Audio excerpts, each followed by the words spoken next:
Magandang gabi sa lahat po. Malapit natin mag-alas 12. Ang ating live sa ngayon ay panluloko ng Comelec. Panluloko ng Comelec.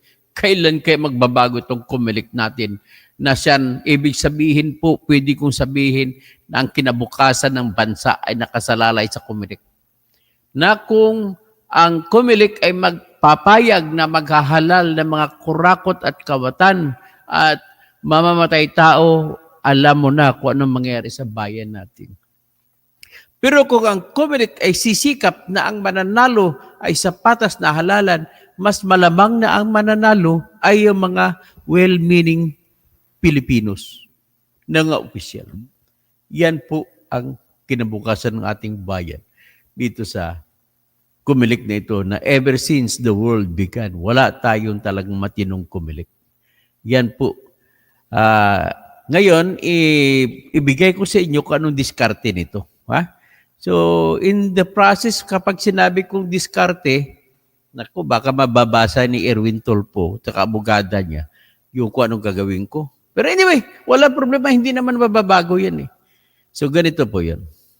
Sa ngayon, nais ko lang po i-report, isumbong sa inyo, na si George Erwin Mojica Garcia, na nakatanggap ko ng 1 bilyon na suhol mula sa Miro, ayon sa ebidensya na ipinakita ni Dan Marcoleta at ni Egay Erice, ay may ginawang magic ang tao niya sa Division 2. Si Ray Bulay, Gulay, alam ko na, gumraduate ka pala, Brad ka pala ni Digong Duterte, Lex Taliones ka pala eh.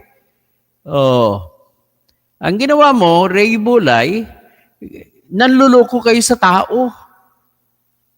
Sobrang manluloko kayo sa pagdesisyon ninyo sa disqualification case na sinampa namin ni Attorney Diosdado Villar Calonge na isang retired ombudsman lawyer.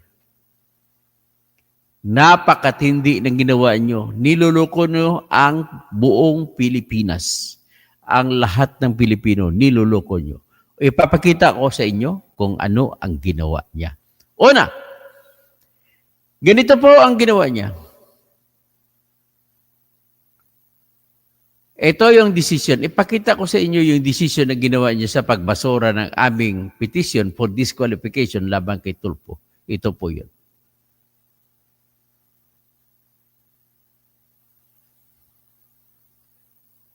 Yan. Palakihin ko para mabasa ninyo. Mabasa na kaya ninyo? Pwede palakihin pa ulit. Yan. Yan ang versus Erwin Teshiba Tulfo. So, okay? Yan na, may email address. Email nyo si Tulfo. I-bus nyo. Ayan. I-bus nyo si Tulfo. Anyway, hindi ko lang bigay sa inyong email address niya. Ito po. Asan ba yun? Ito pa yun. Hindi yun ito eh. Dali.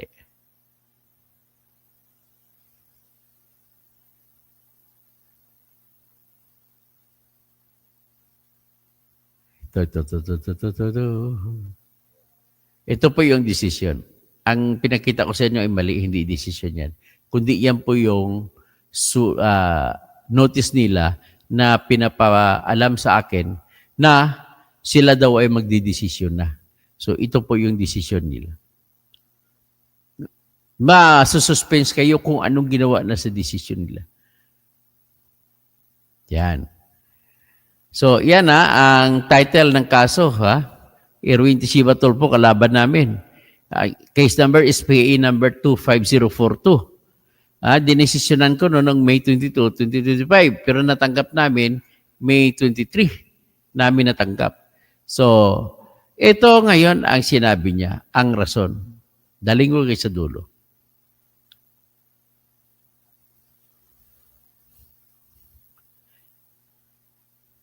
Ito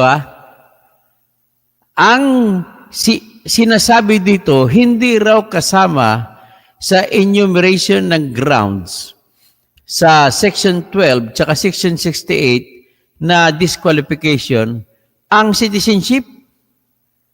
Akalain mo ganun sasabihin nila? Hindi raw kasama sa section sa grounds na citizenship, na American citizenship, hindi raw kasama sa grounds.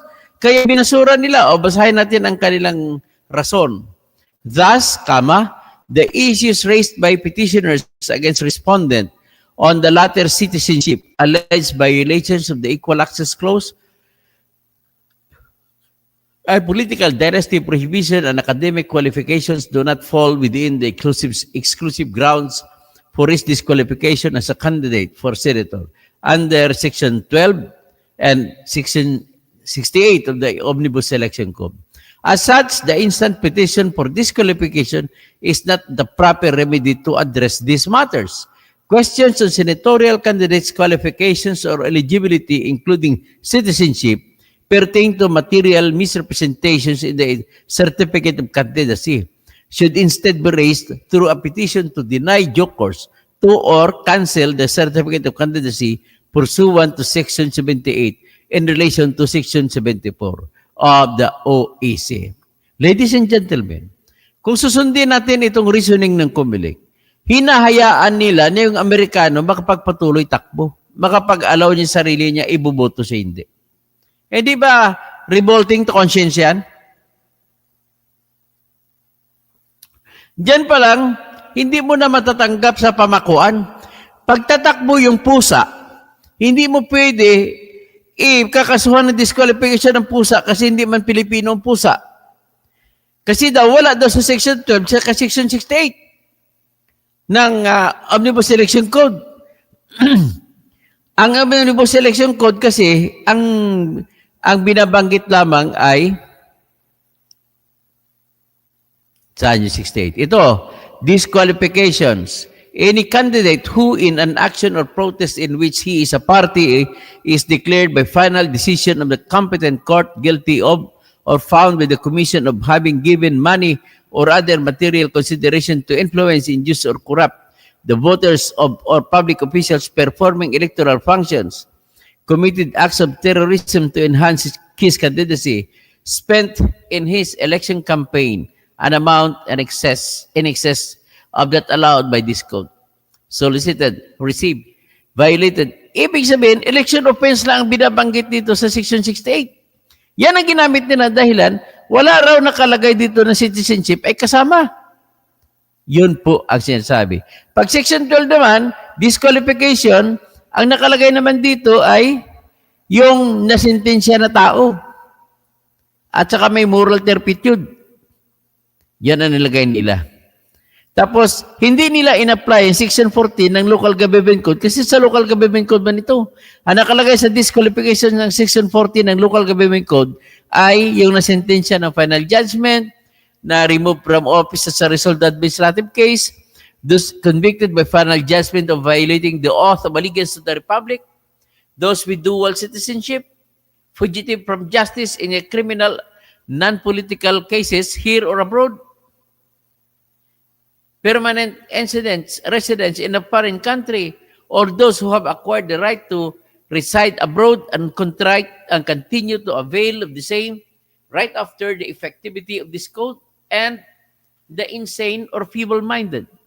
Considering that Dilangalin, petition to kasi ni Dilangalin, na hindi raw ang kanyang grounds that the petition of Dilangalin does not state any other these grounds for disqualification, it cannot be categorized as a Section 68 petition. Thus, the issues raised by the petitioners, ito na sinabi nila, thus the petition raised by Kausing and Galonge against respondent Tolpo on the latter citizenship alleged violation of the Equal Access Clause and political dynasty prohibition and academic qualifications do not fall within the exclusive grounds for his disqualification as a candidate for senator under Sections 12 and 68 of the Omnibus Election Code. As such, the instant petition ibinasura dahil hindi daw kasama doon sa Section 68, Section 12. Tama ba ito? Ladies and gentlemen, kung sasabihin natin tama, nanluloko sila. Pag sinabi natin tama, yung aso ay pwedeng tumakbo kasi hindi nakasama sa Section 68. Pangalawa, pag tinignan mo, hindi nila nirespeto ang batas. Sa Section 64 ng Election Code, ito, basahin mo. Batas, the same ko, Omnibus Election Code. Ito. Nakalagay po sa Omnibus Election Code. Hindi nila, niloko nilang tao. Basahin nyo. Can you read? Itanggalin ko isa-isa. Section 64. Qualifications for members of Batasang Pambansa. No person shall be elected member of the Batasang Pambansa as a provincial, city, or district representative unless he is a natural-born citizen of the Philippines. Ang Section 68, bago mag-68, may Section 64. Sinabi na dito, Section 64. Ang ibig lang po sabihin, ladies and gentlemen, kung yung batas na ginagamit nila ay Omnibus Election Code, ay nagsasabi na bawal na manilbihan, na bawal ihalal ang isang tao na hindi Filipino citizen na natural born. Ito sasabi, ngayon kung bawal siya ihalal, ibig mo sabihin, papayagan siyang tumakbo, huwag lang ihalal. So may problema tayo dyan. Klaro-klaro na ang Section 64 na nagbabawal. Tapos, pinroklaman nyo pa. Ulitin ko ang pagbabawal. No person, inuutos to sa Comelec, no person shall be elected member of the House of Representatives unless he is a natural-born citizen. Amerikano na nga, pinroklaman nyo pa. Grabe. Kaya impeachable offense itong ginawa ninyo. Kaya tama si Attorney Harold Respicio. Ipa-impeach ko kayo. Sana may congressman na pipirma. Magmandigaw kami na congressman. Grabe itong ginagawa nila. Out and out fraud, out and out na panluloko. Revolting to conscience ang ginagawa ninyo. Ano ito? Ray Bulay? Ano ito? Noli Pipo? Sehes? Nelson Sehes ba yun? Ano ito? George Erwin Mojica Garcia? Ano po ito? Pirolino? Ano po ito? Sino pang ibang commissioner dyan? Si dalawa, yung bago, hindi ko nakalimutan kung pangalan, Kasingal. Attorney Kasingal. Ano ba ito? Sisinghalan ko kayo Naku. Kaya, ladies and gentlemen, ito pinakita ko lang sa inyo ang kagaguhan nila. Okay? Hanggang dyan lang muna. Pakipasa nyo, paki-like, subscribe para lagi kayong mabigyan ng notification sa tuwing meron tayong banat na ibabanat. Talagang banat, ayoko mag-vlog ng mga pitsi-pitsi, ng mga marites-marites. Kagaya ng nilangaw ko no yung rally, ayoko na yan. Ano yung kanyan? Marites na mga kwento yan. Okay, tulungan niyo ako, i-share niyo po ito. Rafi Tulfo alias Polandit. We should also investigate Brian Po from Panday Party List. Brian Po. Paano ba yung Brian Po na yan? Bernardo Minjula Ignalagim. Good evening po. So, Mr. Romualdez Tambi, Fernie Pinto Jr. Yan po ang ating pausapan. Cesar Velasco should shout out Dr. Toto Kausing. Saludo ako sa iyo sa pagbubunyag mo ng mga katiwalian ng mga nasa pwesto. Mabuhay. Salamat po. Eulalio Oriasan. Huwag kang pumayag, Idol Toto, na hindi ma-disqualify si Erwin Tulfo. Sampal sa atin yan. Tama po kayo. Jerry Diazis, that is a clear ignorance of the Constitution. Hindi lang clear ignorance, sir. Deliberate ignorance. Sinasadya na i-ignore. Thomas Esplana, gandang gabi. Ito nito to. Grabe na itong gobyerno. Ngayon, wala nang sinusunod na batas. Grabe talaga. Sa totoo lang. Oh, Rapitol po, may mamahanap ako later. O sige, bigyan niyo ako ng ng ebidensya kay ako kakaso sa kanila. Maraming salamat po, maraming salamat.